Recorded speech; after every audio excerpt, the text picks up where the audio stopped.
Hi hello नमस्कार. मी आरती S S मुंद्रकर चॅनलमध्ये तुमचं खूप स्वागत करते. श्री स्वामी समर्थ. हिंदू नवीन वर्षाच्या खूप खूप खूप शुभेच्छा. आणि ही बघा आपली पहाट अशी झालेली आहे. पहाट याच्यासाठी की फार काम आहेत आज दिवसभरात, जी तुम्हाला पुढे दिसतीलच. तर अजून बघा पहाटे पहाटे ही फुलंसुद्धा उमललेली नव्हती. थंडगार वारं सुटलं होतं आणि रात्री पाऊस पडून गेला होता. मी काय गुढी वगैरे दारात काढली नाही बरं का. आपली बेसिक रांगोळी काढली, कारण मला फार वेळ होत होता. आणि हे बघा उंबरठा लेप पण आपलं छान झालेलं आहे. अशी उंबऱ्यावरती रांगोळी वगैरे काढून झाले. आणि स्वीटी पण माझ्या बरोबरीला उठलेली आहे. इथून पुढं आपण गुढीची तयारी करणार आहे. पटकन आंघोळ केली, न्हावून घेतलं. आणि हे बघा गुढीसाठी हार वगैरे की नाही फुलांचे खारी खोबऱ्याचे मी रात्री करून ठेवले होते. आणि साखरेचे हार तर आपण रेडीमेड आणतो. आता कुठं राहिले पहिल्यासारखं करायचं हा घरी. आणि हे पिसाळ आहेत बरं का, हिरवे हिरवे जे दिसत आहेत ते.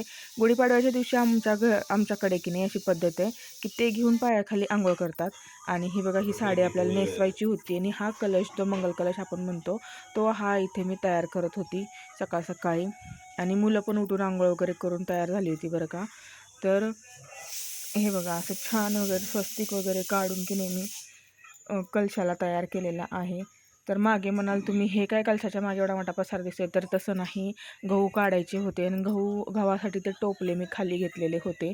तर असू द्या, इग्नोर करा. तर हे बघा आपलं अशी तयारी चालू आहे. आणि तुमच्याकडे पण गुढी उभारतात का? तर तुम्ही कशा पद्धतीने गुढी उभारताय ते नक्कीच सांगा.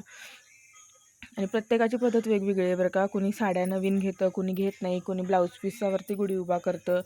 तर कोण कोण सवळे घेऊन गुढी उभा करतात. तर आमच्याकडे साडी वगैरे नवीन घेण्याची अशी काही पद्धत नाही. आपल्याकडे जी नवीन घरी साडी असेल की नाही, जी नेसू वाटेल गुढीला, ती नेसवायची. आणि अशा प्रकारे काठापदराची साडी मी गुढीला नेसवलेली आहे. आणि मी पण काठापदराचीच साडी नेसलेली आहे.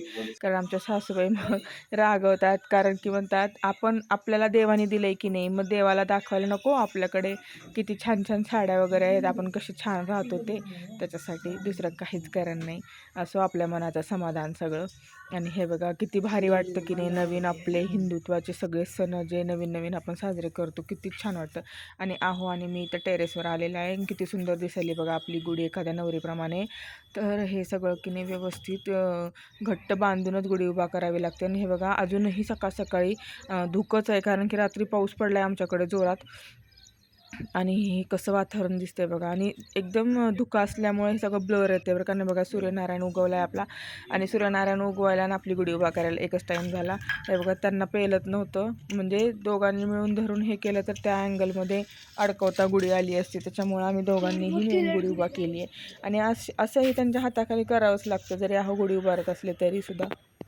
आणि अशी आपली सुंदर अशी डौलदार दिमाखात गुढी उभी राहिली आहे. आहोंनी व्यवस्थित गुढीला पॅक केलं आहे. खाली पण अँगलला बांधून घेतलं आणि वरच्या साईडला पण विट्याला ते जे गुढीचे हे असते की नाही लाकूड, आता म्हणायचं की नाही माहीत नाही मला, पण ते लाकूड तिथं त्या ह्याला बांधून घेतलं आहे. असा सूर्यनारायण आपला हळूहळू वर येतो आहे आणि असा दिवस उजडत होता. आणि गुढी वगैरे बांधून झाल्याच्या नंतर नाही बघा गुढीच्या आरतीची तयारी मी करत होते. आणि वारं खूप सुटल्यामुळं की नाही आरत्या राहतच नव्हत्या चालू, विजत होत्या. म्हणून मग एक 5 मिनटं याच्यामध्येच गेला. आणि आदल्या दिवशीचा एक छोटा मी ब्लॉग शेअर करणार आहे क्राऊडचा गोलईतल्या. तर मी की नाही मुलांच्या कपड्यांच्या खरेदीसाठी गेले होते. अनायाशाने गुढीच्या आदल्या दिवशी मी चुकूनच गेले, रमजानचा महिना असल्यामुळं तिथं फार गर्दी. आणि तो ब्लॉग पाहायला नक्कीच विसरू नका. हे बघा गुढीची आरती वगैरे छान झाली आहे आपली, छान वातावरणात, आपली प्रसन्न वातावरणामध्ये गुढी उभी राहिली आहे. आणि ह्याच्यानंतर की नाही स्वयंपाकाची तयारी करायची होती. बालाजी मंदिरला जायचं होतं. आणि आपली स्वीटी पण वर आली होती बघा, तिला काही करमत नाही आपल्याशिवाय. आणि इथं सासूबाईंनी मुलांनी हे बघा कपडे नवीन घालून गुढीची पूजा केलेली आहे. असं काही नाही बरं का, नवीनच कपडे घ्या, आपल्या आपल्या मनाची इच्छा आहे. तर माझी एक इच्छा वाटली मला की मुलांना नवीन कपडे घ्यावेत. म्हणून मग आपण तर एरवी 12 महिने कपडे घेतच असतो, का नाही मग ह्या निमित्ताने घ्यायचे, म्हणून म्हटलं मग घ्यावं. तर हे बघा आपली अशी गुढी छान उभारली आहे. आणि दोन्ही मुलांनी छान गुढीच्या पाया पडलेत. सद्बुद्धी दे म्हणून, चांगली बुद्धी दे आणि सर्वांना सुखात आनंदात ठेव म्हणून गुढीच्या पाया पडल्या. आणि इथं की नेहमी साडीला खाली पदराच्या खालच्या साईडला पिन लावली होती, कारण पदर सारखा फुगत होता मला म्हणून. आणि तो काढायचाच विसरले मी बाहेर जाताना, पिन काढायचीच विसरले. आणि बघा असं माझा पदर मागून दिसतोय आणि मला हे माहीतच नव्हतं. तर मलाच पुन्हा हसायला यायला लागला. आणि एक गरुड स्तंभाच्या पाया पडल्याच्या नंतर की नाही आम्ही आलो होतो लातूरच्या बालाजी मंदिरात. आणि आहोंना त्यांचे मित्र मिळाले. नाहो निघाले पुढे हे बघा आणि त्यांच्या मागे मागे आम्ही. तर अशा प्रकारे आजची सकाळ छान अशी झाली होती आणि साखरेचे हार घेऊन आले होते मी. तुळशी आणि साखरेचे बालाजीला सॉरी तुळशीचे हार बालाजीसाठी घेऊन आले होते. आणि मग आहो म्हणाले तू पुढे हो, मी पावती फाडतो आरतीची. तर हे असं मंदिर आहे बघा बालाजीचं. एवढं छान मंदिर आणि एवढं गर्दी असते ना आज. मी खरं तर दरवर्षी ना सकाळी येते 7 वाजता, कारण की इथं ना प्रार्थना आणि ते पुस्तक वाचन असतं. तर ते करण्यासाठी आरती आणि मग 10 मिनटाचं हे स्तवन असतं बालाजीचं. तेवढ्यासाठी सकाळ सकाळी लवकर आलं ना तर ते सगळं मिळतं बरं का. आणि हे बघा टोप असा देतात प्रत्येकाला.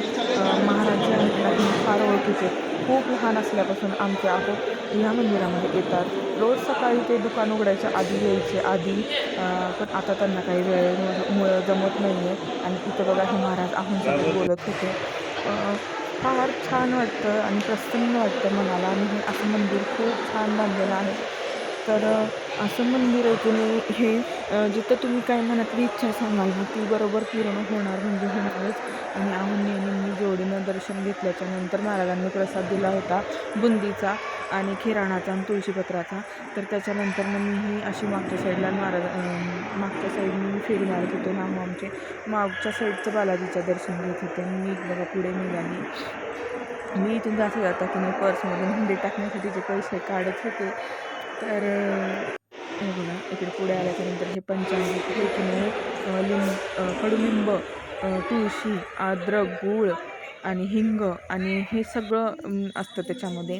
आणि इथून बघा मी उतरली मंदिरात. दर्शन झाल्याच्यानंतर 10-15 मिनटं बसल्याच्यानंतर शांत ध्यान केल्याच्यानंतर.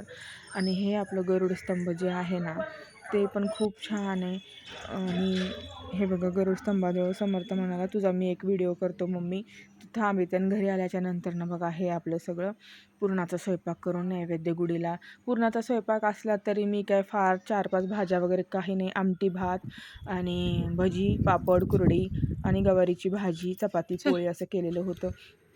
नैवेद्य दाखवून झाला. दुपारी थोडा शेवया करायच्या होत्या. एकाच्या लग्नाच्या तिथं बोलवलेलं होतं सवाशीण म्हणून. शेवया आणि सांडगे वगैरे करायचे आणि तिथून जाऊन आले. आणि त्याच्यानंतर ना हे बघा शेवयाची खीर करून गुढी उतरवतात आमच्याकडे.